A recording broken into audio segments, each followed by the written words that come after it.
everyone, welcome to How Ines Rolls. Today I am making two very easy desserts because we're going over to a friend's house this evening, and so I thought, let me show all of you what I'm taking. First up, I'm going to be making a caramel and chocolate pretzel bark. And this time, when I make it, I'm going to be using some gluten-free pretzels, so that way Paul can enjoy it as well. It's only 3 ingredients, so what easier way to take a yummy dessert. So you'll need a bag of chocolate chips and a bag of those little caramels without the wrappers and some pretzels. So let me show you. Well, it just so happens that I have a few of these bags of these Hershey's. I got them for 75 cents and they still had more. So I'm gonna be going back and picking up some more and keeping them in our storage. This had such a good taste. So I am going to put this in my microwave and turn down the power. So that way, because it's bigger than chocolate chips, I'm gonna just turn down the power and that way it won't scorch them. So let's get this going.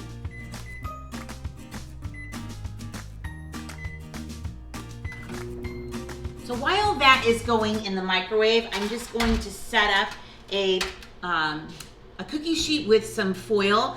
The recipe does call for parchment paper, but I don't have any. So we'll make do, right? So I'm just gonna spray a little bit of cooking spray, just a tiny bit.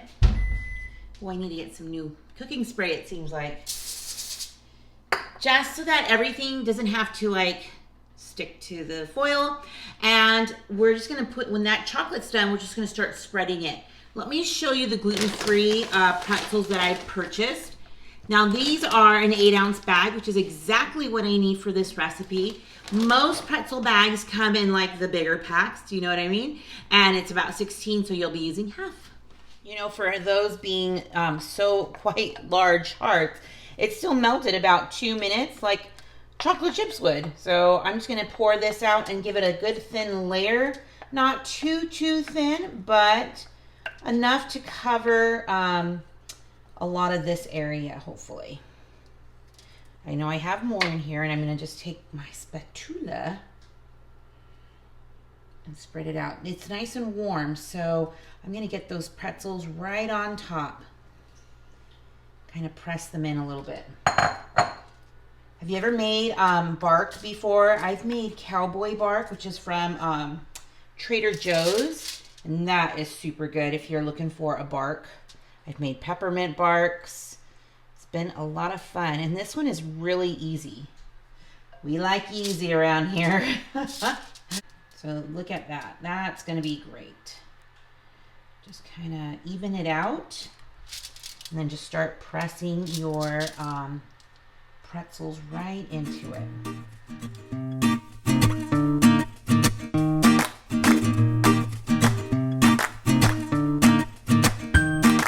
Yeah, I just wanted to fill up all of the space with some kind of pretzel. So I didn't even use it all, you guys. So I still have here some for Paul for just a snack during the week. So you can take those to work for sure. Okay, so now what I'm gonna do is kind of the same thing, but with our caramel bits. So I'm gonna take these and put them in this bowl with 2 tablespoons of water. 2 tablespoons of water. And this one only cooks for a couple of minutes. So I will do it the same way, just kind of turn down the power and cook it slow. All right, this caramel melted down nicely. Now, if you have a homemade recipe, feel free to use that. But because we're a little short on time, I am all about convenience right now. So, kind of the same thing. Let me just kind of get an even drizzle. We'll do a little spreading around. You guys, this looks so good. It's going to be, I even had one of those pretzels just by themselves because I wanted to see what we are dealing with, because I wanted it to be gluten-free. It tastes just fine. It's going to give it nice crunch. So we're just going to kind of give this a little bit of a spread. and try not to break it. And then I'm going to take a few more pieces of the candy, the chocolate, and then give it another little melt and then do like a drizzle on top. This is going to be so good.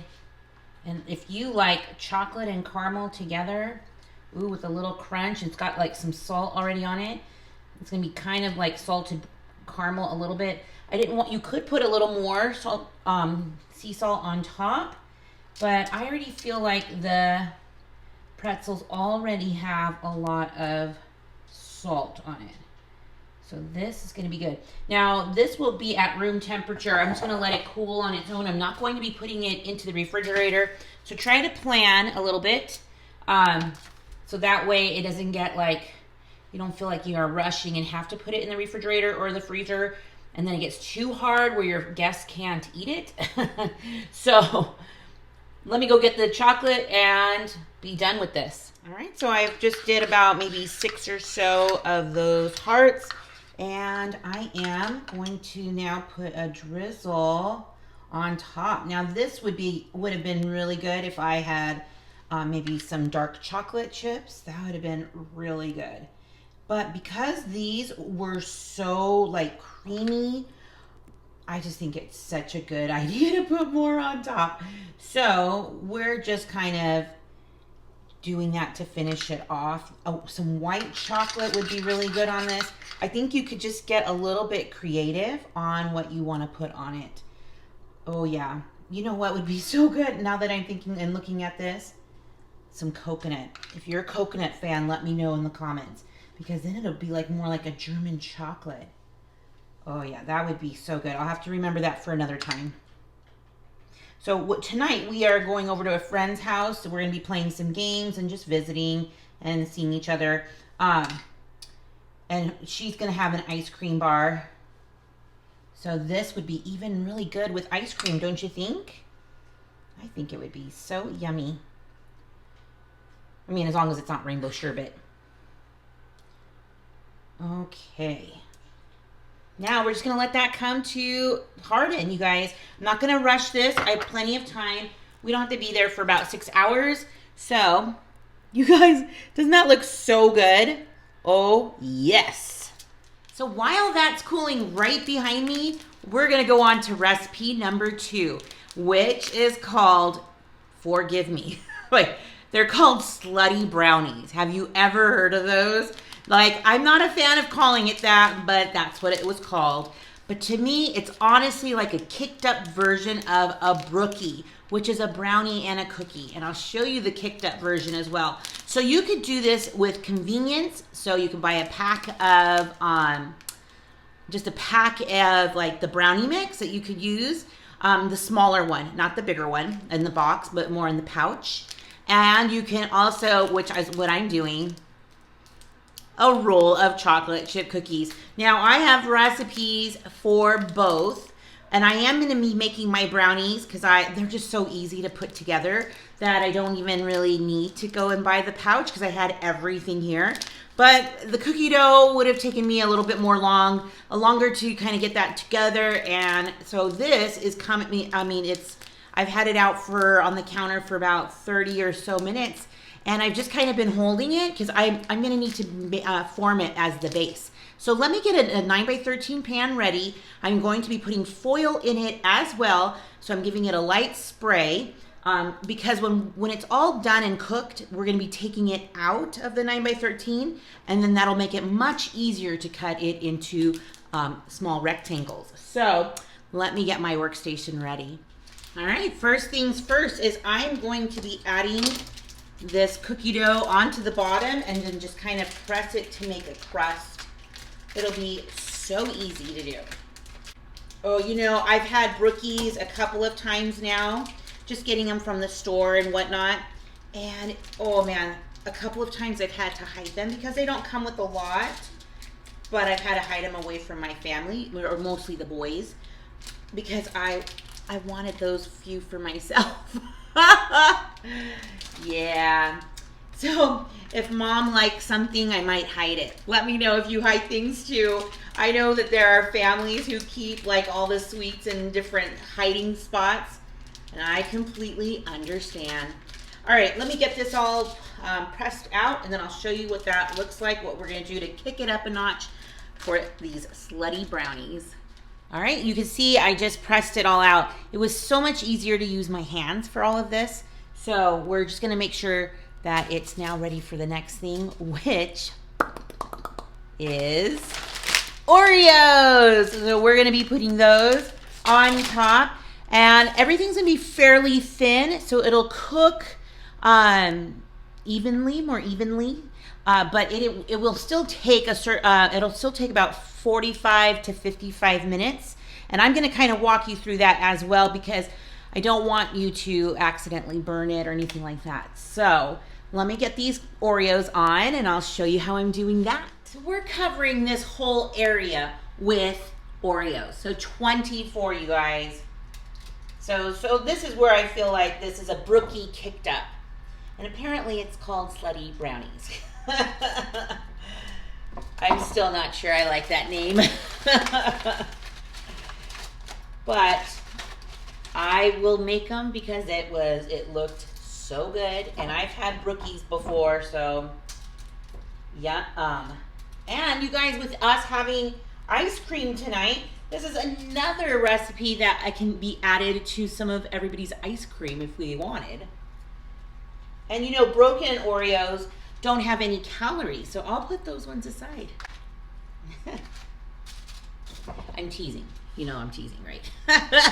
All right, you guys, so now I'm just gonna make my recipe for brownies.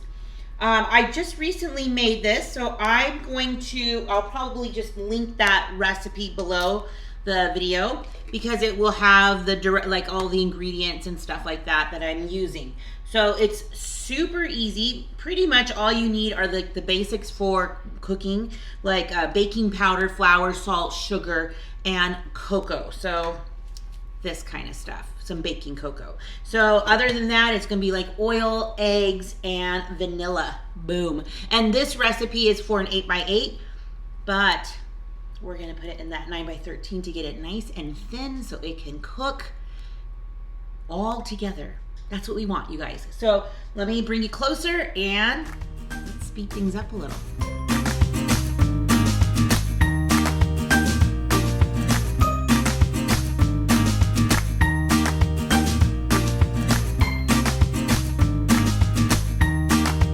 All right, so we're just going to start spooning this over our mix and then spreading it as evenly as possible. So I have my wooden spatula spoon to help me with that, and I'm just gonna kind of plop it in between the Oreos and just spread it around. Pretty easy, right, you guys?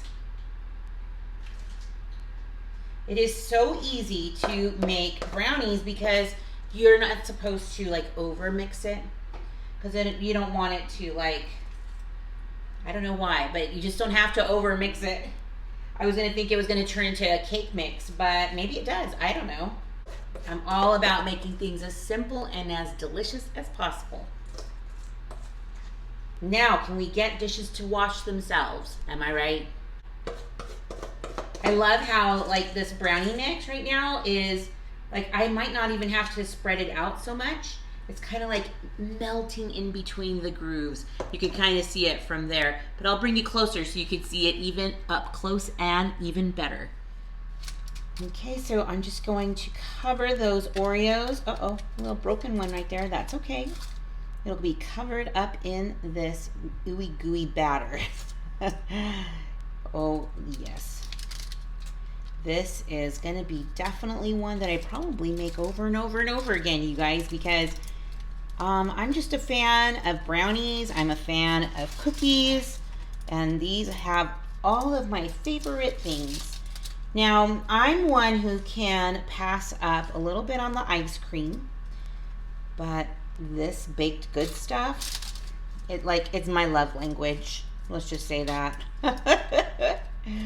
Okay, so we're gonna get this in the oven. It says to check it after 45 minutes, but I may even check it at 40 minutes, but I'll keep you posted on how I do this, but this one right here is gonna give me a little trouble, I think. Okay, into the oven it goes. Oh, you guys, this smells so good. My kitchen is smelling all kinds of delectable. So, or deliciousness. Okay, this is really hot. It just came out. You can see that some of these it started to get to where it was like I may have needed to cover it. So depending on where you live and how good your ovens are, you may need to cook it a little bit longer than 50 minutes. So this is 50 minutes. If you need to do that around 40 to 45 minutes, just lightly layer a sheet of foil right on top, and that should take care of any like burns around the edges if you do need to cook it a little longer. But you guys, I think this looks great. It smells good, and now I can't touch it for like 4 hours. So next time you see me in this, it'll be almost time to go to our friend's house, and we'll be cutting things up and getting ready to go. And I can't wait to try this. Okay, so I just cut everything up. We are on our way out to our friends, and you guys, look at that. Look at that yumminess. I'm gonna try a little bit for you guys right now.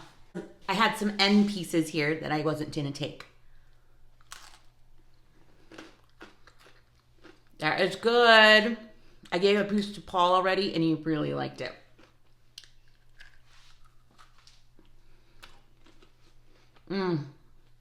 That is so good.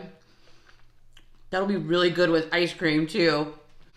So you guys, they were super easy to make those and super delicious. Let me tell you, the bark, I did end up putting it in the refrigerator just to kind of hold its shape while I cut it, and it's totally fine. So I think that if you do that, it'll be good to go for reals.